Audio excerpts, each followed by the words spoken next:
Tonight he may look innocent, but he has a fascinating alter ego.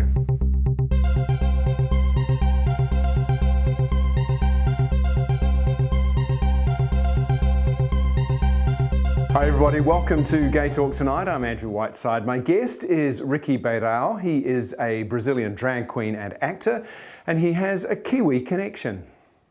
Ricky Beirao is a young Brazilian drag performer and actor who grew up in New Zealand. Now resident in Australia, his alter ego Rhubarb Rouge recently performed the solo lead of Mistress Dominique in the play Lashings of Whipped Cream during Auckland's Pride Festival.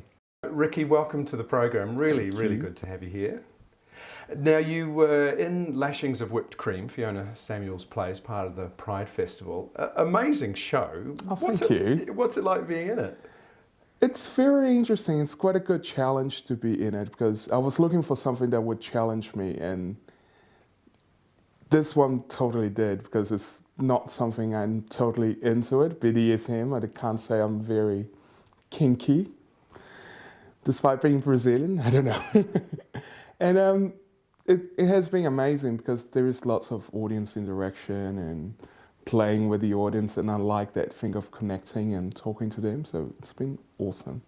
It's interesting that interacting with an audience, because New Zealanders are often quite shy in those situations, so you're mixing not only interacting with an audience but also the subject matter. Means that, you know, I could see that people were finding it amusing, but they were also a little bit scared. How do you draw people out? How does it affect you if you get the reaction where people are like, "Don't come near me," or, you know, I'm nervous? That's very interesting. It's about how to try to make them feel warm and welcome. And sometimes it's like the little winky look in your eye, or like moving a little forward and being seductive. And it's been interesting because, like, last night, for example, we had someone who was very like this in the beginning, walked in and saw this BDSM dungeon and went like, "Oh, well, bloody hell, what am I doing here?"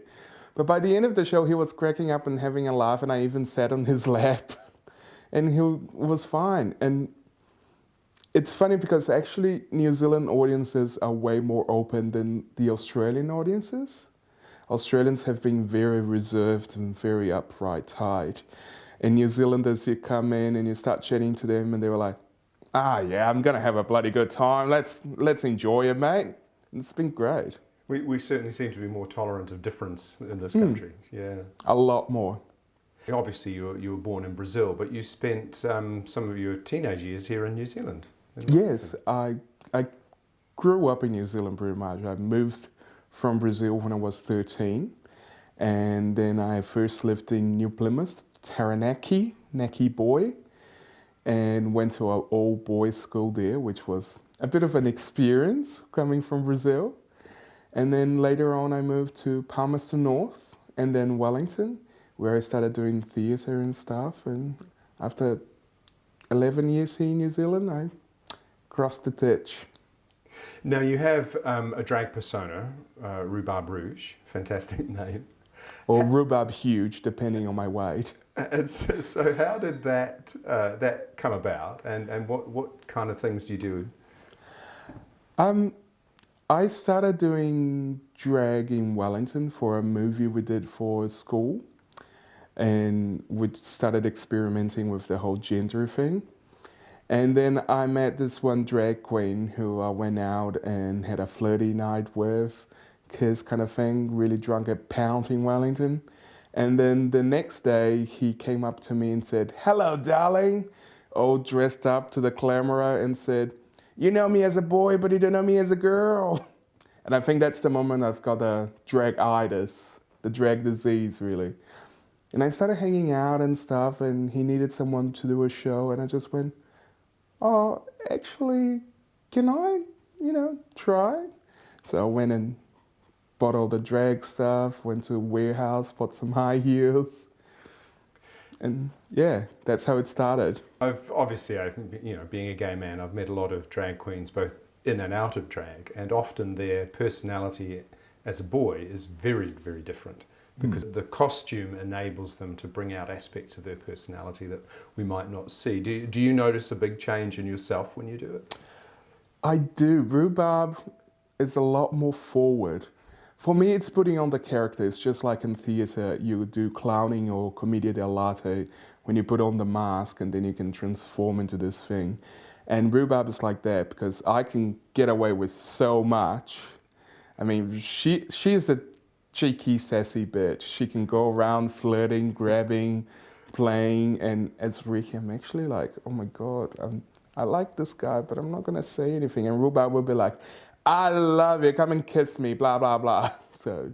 And Mistress Dominique from Lashings is even more so. She's even more out there. And oh yeah, she's all about pushing the boundaries, having people comfortable with themselves and what they're into. I want to take you back to Brazil. What do you remember about growing up in Brazil particularly? Because the cultures are so different to here and in Australia.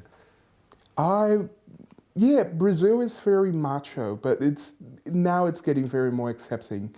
One big thing I remember about growing up in Brazil is when my sister came out. It was a big shock in the family, and they try to be very conservative, and at the time they were even like, oh, maybe we need to take Ricky to some soccer games or butch him up a little so he doesn't think it's okay to bring boys home. And I was like, God, that's a lost cause. Don't even try it. And yeah, that's what I feel like about Brazil sometimes. It's very hidden, especially because there is a lot of people who are gay. There's heaps of out and proud. I mean, São Paulo gay parade is one of the biggest in the world. But there is also a lot of people who are gay and hide it, and lots of married men and things like that. And it's very two-faced in a way. So there's just you and your sister? Or do you have other? Yeah. So your parents reacting to both you and your sister being gay, what's that been like? Well, I've been telling my mum it's her fault because we have different fathers. And she brought us up together, so I said, it's your genes, it's on our family. And when my sister came out, it was a big shock for my mom, because she used to have boyfriends and things like that, and having this little beautiful girl being a lesbian. But she was totally fine with it, and she invited girlfriends and stuff. So when I came out, it was kind of beautiful, because my mom read my diary, as gay as it is, and saw that I was playing with boys, and she was like, I don't mind, your sister is gay. I love you both the way you are, so it's fine. So what's next for you? What does the future hold? Rhubarb is getting busy, a few gigs around Australia and probably coming back to New Zealand.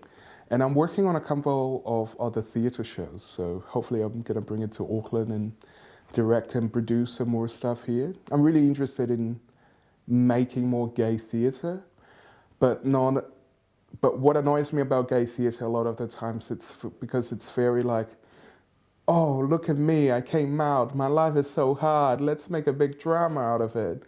So I'm more interested in seeing the everyday stories of it and how it affects other people in their lives, not just the gay people, so everybody can really connect to it.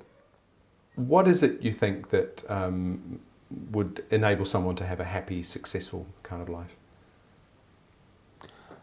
I think being happy with themselves and doing what they love. I think that's what I'm doing now at the moment. I can say I'm quite happy with myself, and I'm doing what I love. Like tomorrow's my birthday, I'm gonna spend it on stage, which is amazing. So do what you love. Ricky Beirao, thank you so much. It's been a pleasure. Thank you. Thanks for watching the show. I'll see you again very, very soon.